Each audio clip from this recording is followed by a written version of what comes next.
Hello adventurers and welcome back to my channel. Today we are going to be visiting Lone Pine State Park just outside of Kalispell, Montana. Today's going to be a really fun day because this park has a lot of really cool features, a lot of smaller trails, and even a few with ADA access. So I thought today we could explore a few of the sections that you can visit, see what we could get into, and I just paid to park and go into the park for day use. $8 as a non-resident is not bad. I'm very excited about the adventures we're about to have, but first let's check out this kiosk. Within the kiosk, you have your park fees for everyone who is coming into the park. Now, if you are coming in, the envelopes and the deposit area is right here as you first come in. You can just pull off and take care of business. They do have all of the regulations right here, which include everything from how to take care of your fire to things to do with pets that must be on a leash, how to dispose of all sorts of things, and then also the park hours for whenever you're allowed to be here. This is one of several state parks in the state, and as you can see here, you can find a full listing of all of the natural parks, cultural parks, water-based parks, and other important pieces of information. But you also have an actual overview of this park right here and how to get to all of the different scenic points. There are some picnic areas, there's a visitor station, and a few other things, so I'm really excited about getting in here and trying out some of the features here. It should be pretty interesting. I do believe that the longest trail in the entirety of the park is the Lone Pine Trail, and it's only 1.4 miles, but they do have a lot of shorter trails kind of near the interpretive center. So we're going to focus on those today, but I'll give you an overview of what the park looks like as we drive through. So are you ready? If you're ready, I'm ready. We'll set this in our van along the dash so that they can see it, and we'll go through the gates, which are just over here to my right, and into the park to a meandering path of different things. Oh, there it is. It was a very short drive to the visitor center, and so we're about to go inside and see what they have.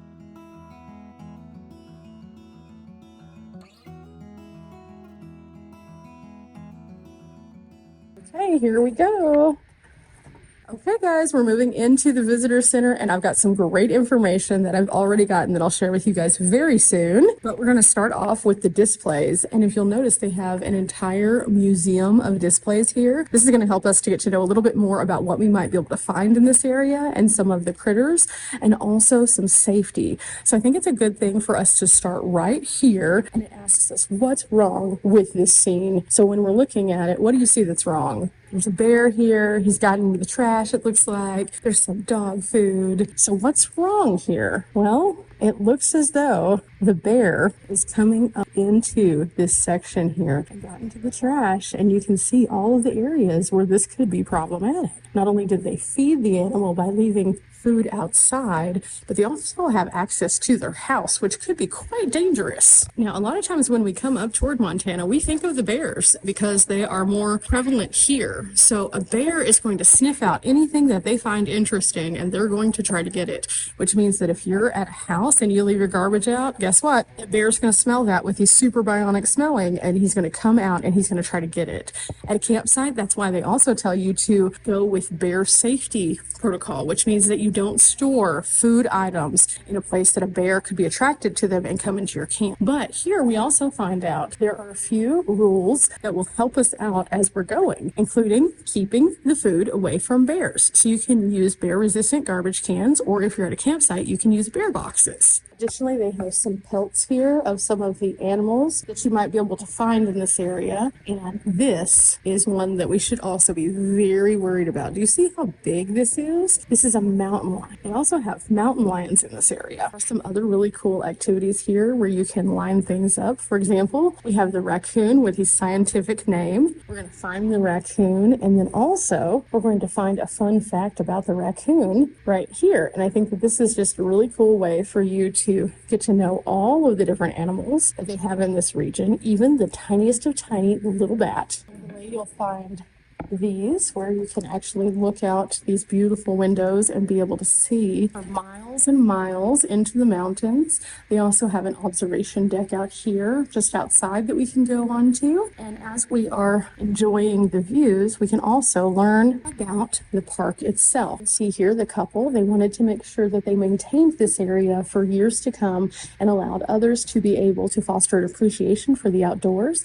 And in doing so, the Montana Park System officially added this in 1947 with a full dedication in 1955. They did lack a lot of funds though at that time, and so realistically the park wasn't at its full capacity. It was so bad that people would come in and vandalize the few improvements that were here.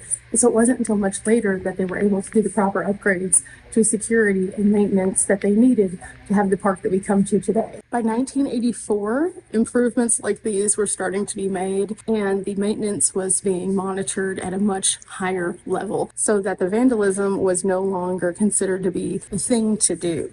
And in doing so, they were able to have more of these beautiful, clear views. There are some other pieces of information here about some of the other critters, but more so, they talk about having pets in these regions and why they have the rules with pets that they do about the leashes specifically. Outdoor cats are actually quite dangerous to most of the smaller critters that call this home, and dogs that are not on leashes can be violent and territorial, and it can actually cause disruption in the natural habitat. To learn about the vegetation of this area, and it says that they have different kinds of weeds that have come into this area as invasive species, and here you can learn about more of those. Now, it is kind of neat to see how they do this because they have the suspect, which would be the kind of plant, the identifying characteristics, which is how we would note it, and also the rap sheet, which is what they did wrong. For example, this one infests more than 96,000 acres in Montana, and it was originally from the Mediterranean, but it was brought here for ornamental reasons. So they wanted it because it looked nice, and then it turned into something that was really bad. This one actually infests more than 4.5 million acres in the state, and it outcompetes native vegetation, which means that that native vegetation is now being lost. And this is why it's important for us to pay attention to what the signs say. For example, if you go to a place and it says, please wipe off your feet,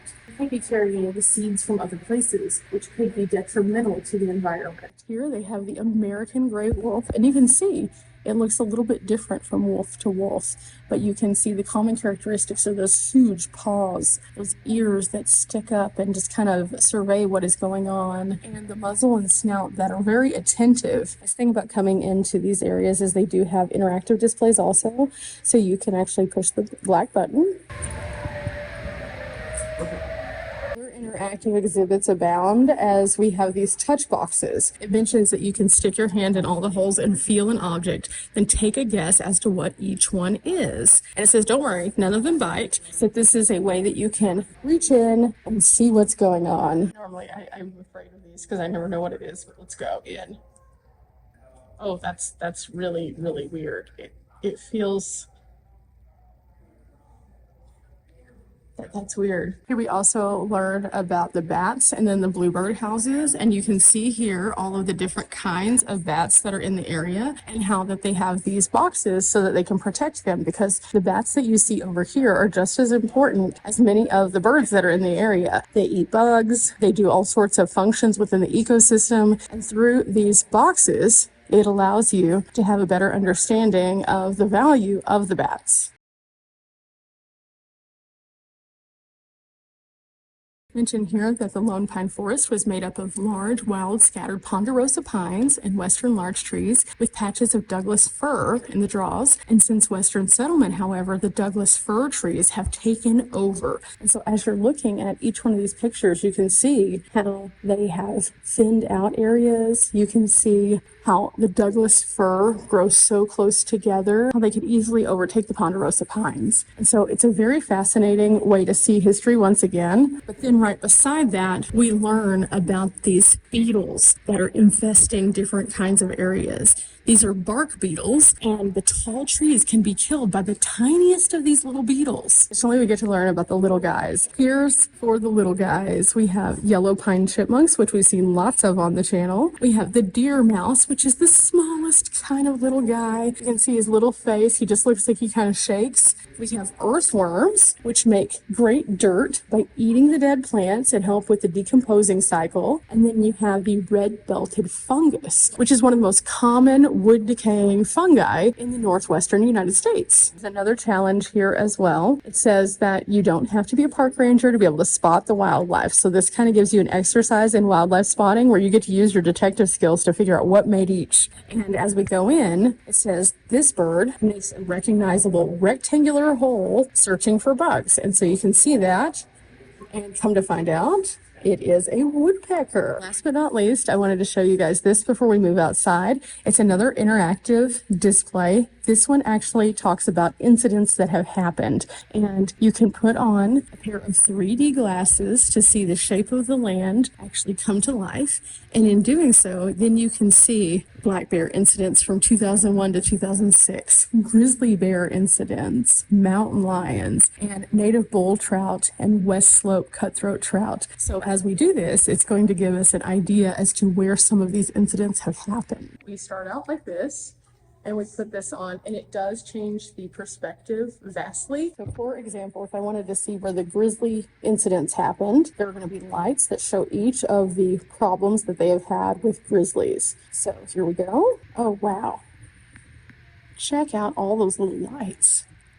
Now back in this back section, they do have an interactive learning section, even more activities. You can go to the tables and they have various games that you can play. They also have mazes that you can do. And then over here, they have some really great information, which mostly focuses on, it appears to be, snakes. Over in this back corner, I was warned that there is a very large bull snake back there. So you guys can check that out if you come and visit, because you know, I don't do so well with those. Okay, as we come outside, we finally get to go look at this observation deck. It is sprinkling a little bit out today, so even with the sprinkling, it's nice because, whoa, there's all sorts of little birds out here. Additionally, there are so many beautiful views from this platform alone. You can see far into the mountains, even on a day like today where it's slightly overcast. Now, as I mentioned before, this park is a lot about the outdoor views and the overlooks. And so as you take on many of the trails, they're going to take you to overlooks of the city of Kalispell, of Flathead Lake. They're going to show you into Glacier, where you can kind of see this into the park. And each of these observation points is going to be down a pretty short path. Most of the trails here are under 1 mile. Now, with that said, some of them do have an elevation gain that's going to make them kind of bordering on not so easy, but at the same time, they might be rated in all trails as easy. So it's something to kind of look at, but also to be aware of that elevation gain if you do struggle a little bit. Now, I'm going to show you a few of these overlooks, but first I'm going to stop off at the van and drop the information that I found. The visitor center here is great for finding information about not only this park, but other areas. I was able to pick up a Montana map here. I got a few circles on it because someone gave me some ideas. I found a couple more things we might be able to get into while we're up here. And also I learned about some various hot springs and waterfalls in the area just by stopping inside the visitor center.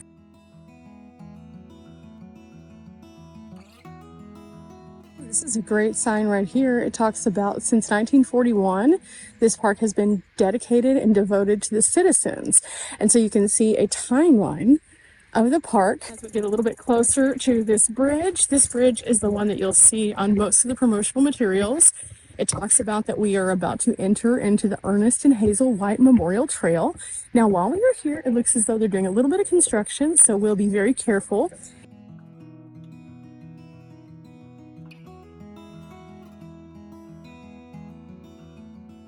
As you can see, this is a nice white path that allows people to come out here, and it does have like a little guardrail. It's a little one, but it is something that pretty much anybody can do. There's another trail down there that's just a dirt trail that goes under the bridge into way over there. So yeah, lots of different options. For now though, let's go down here. We're just going to stay out of the way because they are doing a little bit of construction. If you ever see a sign like this, just stay on the path. They're trying to like put things back into the world. Sometimes, especially in these kind of temperatures and climates, it takes a while. Please don't get on to the vegetation areas.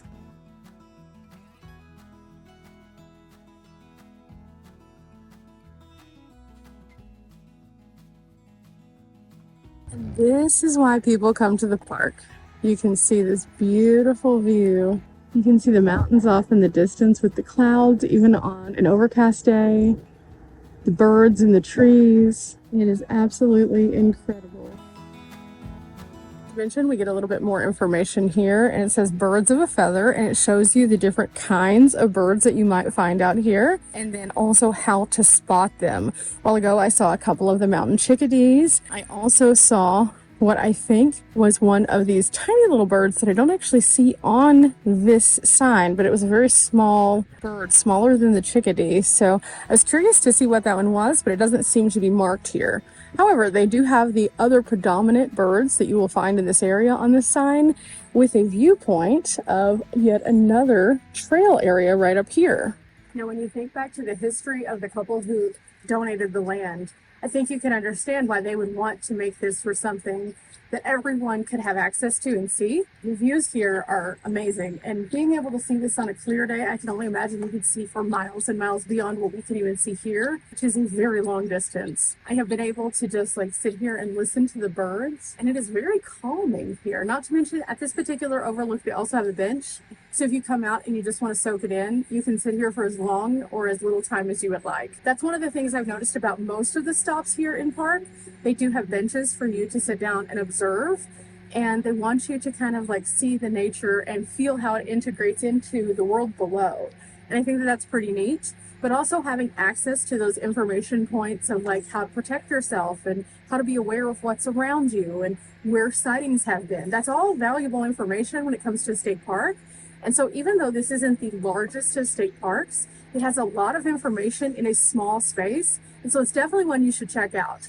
Not to mention, if you are coming here and you get an in-state pass for $8, you can go to another park on the same day for that fee. So you don't have to pay for both parks. I was explained that whenever I was in the visitor center, and I thought that's really cool that they do that. You just have to keep your little slip, and when you go in, you've already paid for the day. So I think that that is absolutely incredible. Oh, wow, this is cool. But onward we go. We're not quite there yet. This is going to take us kind of on a meandering path. Oh, this is cool. It's another observation point up here. This is a neat one. And from here, we learn about the water system and how it writes its own story, which is pretty neat.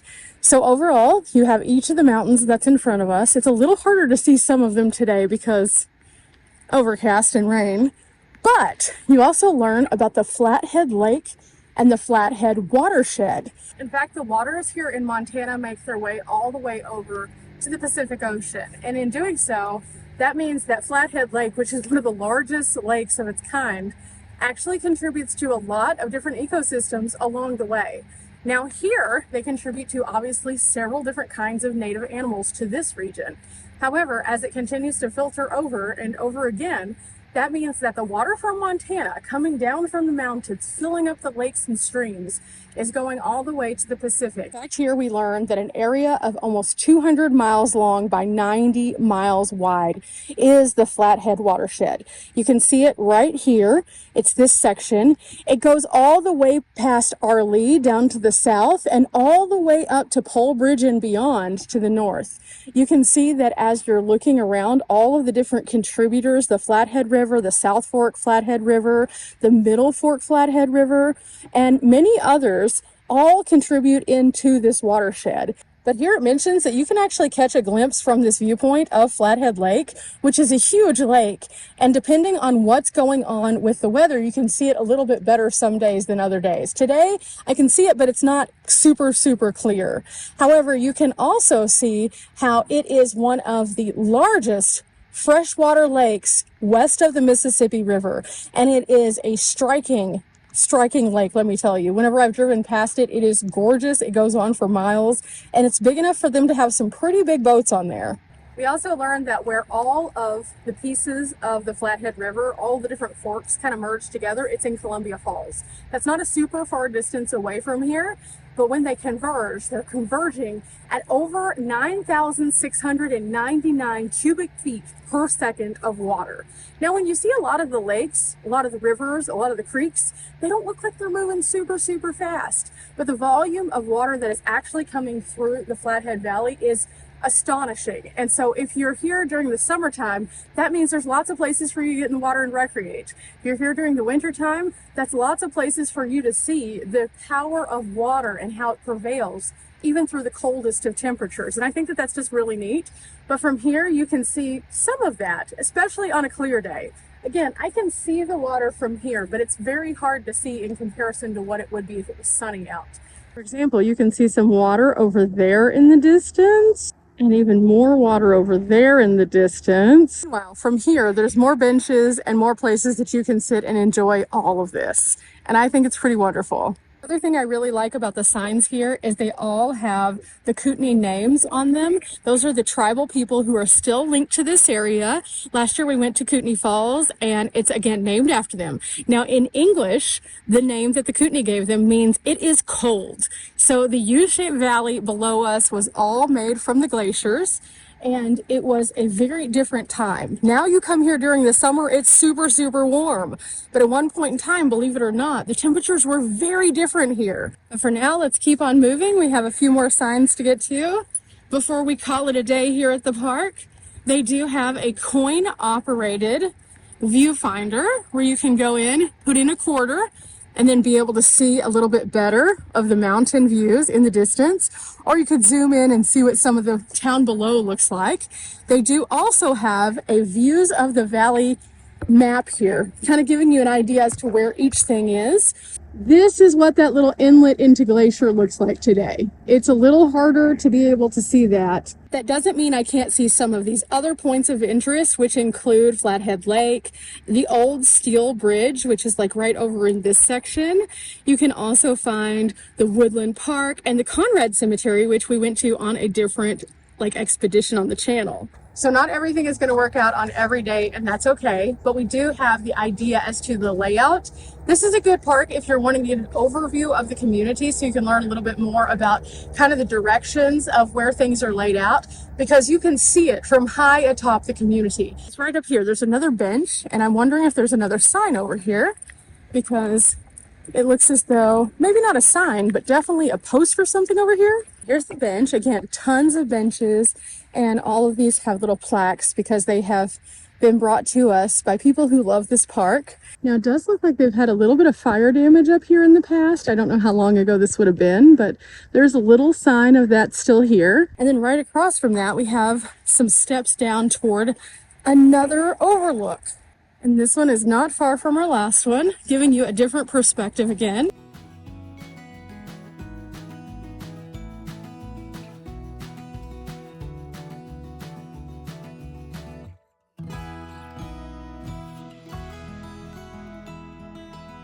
Oh, that's wild. Not sure if that's care flight or if it's independent, but that is cool. Also at this stop, we learned more about the Ponderosa pine, which we learned about inside. Now, you can find these little pine cones kind of laying all around, and those are from the Ponderosa pines. This is something that was considered a pharmacy or a supermarket tree because the lone pine was able to do a lot of things for the native people. And here you can kind of see a few of those things on the sign, but also one of the predatory animals, the woodpecker. Additionally, the sign says that if we do see a Ponderosa pine, especially during the spring, that it smells like warm vanilla sugar and butterscotch. That's fascinating. I've never heard that before, so that's a good little brain wrinkle for all of us. There he is again. Huh. I don't know what this is. In the meantime, while we're trying to figure out by being nosy who that guy is, look at this view of the cliffside. And this is why they have borders and protections to keep us safe. And we're going to keep on going just to see where else this takes us. This has been a fun day today here at Lone Pine. And as we do, there's one of those huge Ponderosa pines. For today, I'm going to go up this side because I did see another sign up here. So we're going to see if we can find it. Oh, wow. This is definitely the home of some woodpeckers back here. Look at that. I think the best thing about doing adventure days like today is that as we're out here, we're exploring in nature. We're getting out, we're stretching our legs, we're having a good day, and we're seeing something new. I'm definitely glad we came here because this actually talks about the 1938 Boy Scout Lodge location. And you can see that there was a Boy Scout flagpole stand. In 1937, Ernest and Hazel White donated 6.7 acres to the Boy Scouts. And in 1937, they designed and built a lodge as well. And the lodge construction was complete the following year. And then after that is whenever they donated the land for the state park, just adjacent to that. Now, unfortunately, this sign with the photos here show us the only views we will have of the Boy Scout Lodge because it was burned down by vandals. However, in 1949, when they poured this flagpole base, it was after the original structure had already been burned several years before. And they transferred 6.7 acres that was originally deeded to them in 1982 to the park. So this could be part of the park as well. We always say here on the channel, we learn from the past to make a better tomorrow. And sometimes just learning who has physically occupied the space helps us to understand more about why they preserve it the way they do. Honoring the Boy Scouts because of their contribution to this space is just as important as honoring the people who dedicated this and donated it, because ultimately it's part of the history. Which is why I also like that they leave the indigenous words on the signs so we can learn more about the tribal people who once occupied this land as well. So it's pretty interesting to see all levels of that explained, even within such a small park. And I really think that they have had an eye for detail in that regard, but we're not finished yet. I'm gonna get down mountain back to the van. I'm gonna take you up the road just a little bit to show you something else that's here that's pretty fascinating.